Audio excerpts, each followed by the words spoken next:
It's that time of year again, folks, the season of giving, both emotionally and materially, and old Benji Claus is not here to help you with a former.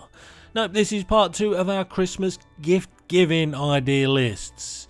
Here with a little extra around the midriff as we explain to you the reasons why 10 medium weight games should be at the very top of the list for your consideration. But when you want yourself a bit more meat on the complexity bone, but you don't want to go too head scratchy. And once you're done with this, feel absolutely free to check out our videos in this category for the last couple of years. But for now, please, if you would be so kind, count from 1 to 10 with me. Number 1, Planet Unknown, is polyomino tile placement goodness that finally drip-fed its way into our greasy mitts this year, allowing us to answer the question, what would we do if the Earth ran out of resources and we had to decamp somewhere else? So how does this differ from other Olipomino games? Well, it's only got a bleeding lazy Susan keeping everything well within arm's length. But what that really enables is some simultaneous action selection goodness, where each of the dual resource tiles allow you to undertake the 2 actions denoted. There really is a lot more decision making with your choices here. It's even rocking some tech trees and asymmetric corporations that dole out different innate abilities. All in all then, a comparatively meaty puzzle to get your teeth into.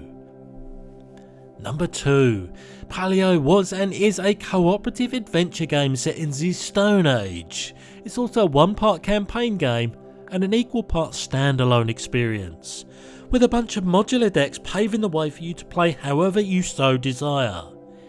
Each scenario has an overarching win condition though, that being to score 5 victory points before 5 bad things happen. You and your group of human pawns will encounter any number of threats and challenges from a deck of cards.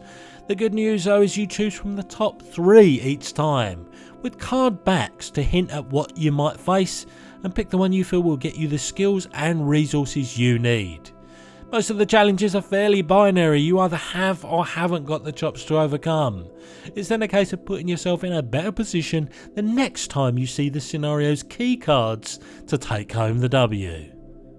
Number 3, Merchant's Cove is one of those games. You know, one that has a core set of rules but is so asymmetric you have to learn a not insignificant part of the game for each of the factions. Said merchants might see you getting your dice placement on, whereas another might lean heavily on grid movement and pick up and deliver. Where they all meet in the middle though is the obtaining of goods to sell at market. You see, every action has a cost in time, and that's relevant because the quicker you use your time, the more you dictate what customers are going to be looking for when handing over their juicy points. But then you may be sacrificing some all-important action economy. Either way, this is a sweet, asymmetrical middle ground. Number 4, Honeybuzz, is another example of what happens when you get a bunch of different mechanics, wrap a cutesy theme around it and slosh it all together. Using the publisher's tagline, because I couldn't be this clever, this is a worker bee placement game, where fundamentally you are growing your personal hexagonal shaped beehive tableau to make honey and flip it for a profit, and meet other endgame objectives. But it all starts with the drafting and placement of tiles that initially do nothing. Then when you surround an empty cell, you can fill it with nectar and enable all the actions displayed on the surrounding tiles. Yes, that makes it sound complicated, but it's not really. It just has an unusual timing in the way actions take place. Oh, and it's bloody beautiful too. That never hurts. Number 5, Cora, Rise of an Empire. Since you take on the role of the head of a blossoming city-state in ancient Greece. This civilization game does its best to not outstay its welcome and is resplendent with available actions, a whopping 7 of them. Although after you roll your 2 dice at the start of your turn, only some may be an option, as each require a minimum die roll. You can pursue philosophy and receive knock-on benefits in other phases of a turn, increase trade to bolster your economy, bolster your military with extra troops that can explore and increase your knowledge, allowing you to improve your politicking and cities development, and so on and so forth. But if you like the sound of racing up progression tracks as quickly and efficiently as possible, you should find a welcome home with this at the table. Number 6. Terraforming Mars Ares Expedition was an easy recommend because of its kinship with its parent game. But how does it compare? Well, it keeps the many project cards that are the game's backbone and help classify it as an engine builder. And every card enables you to directly or indirectly increase the oxygen levels, temperature and oceans on the surface of Mars, which leaves you with 5 action tiles that enable all said card play, but only the actions that are selected communally each turn can be used, with the selecting player getting the card's bonus action as a cherry on top. Alas, you can't choose the same 2 turns in a row, so select wisely and with a view to what others choose in this excellent alternative to a classic. Number 7. Wonderlands War, as in Alice in Wonderland, is a bonkers area control bag building game, and the production is as striking as its subject matter.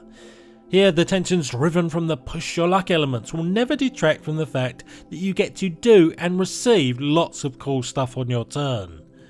Things kick off with some open drafting of actions, then the deployment of your weird and wonderful pawns, and often end with some new swag in your bag, and so on and so forth.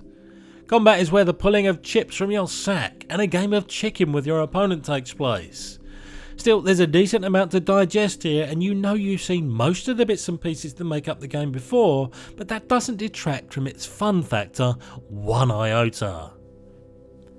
Number 8. Unfathomable is what happens when a highly sought after and out of print game needs a new IP, and the game's publisher just so happens to publish many a title based on the works of Monsieur H.P. Lovecraft.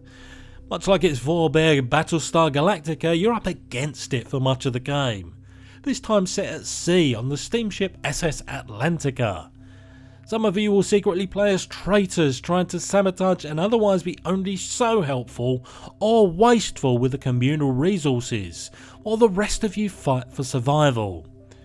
There's a lot of skill checks where contributions are kept secret so as to protect everyone's identity, and many a crisis to overcome at the end of every player turn. All in all, a more than able sort of re-release for a beloved game. Number 9. Whistle Mountain is one of those slightly under the radar jobbos, a worker placement game at heart, seeing you take a company's massive profits from railroading and investing them in new technologies deep in the Rocky Mountain. So yeah, on the one hand it's just placing airships on the communal board until you have to recall them. On the other, it's about how efficiently you can gather resources, build up scaffolds and machines in a spatial puzzle type way, all the while being somewhat reliant on what others are doing, but trying to keep one step ahead.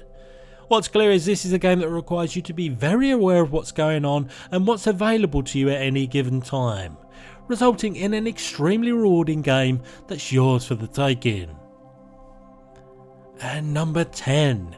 Adrians Wall is what happens when you take a flip and write, or really just a pencil and paper game, add some layers of complexity that you might not be expecting, and then peel away layers to reveal one of the most unassuming, combo-tastic and immersive games the Mediumweight division can offer.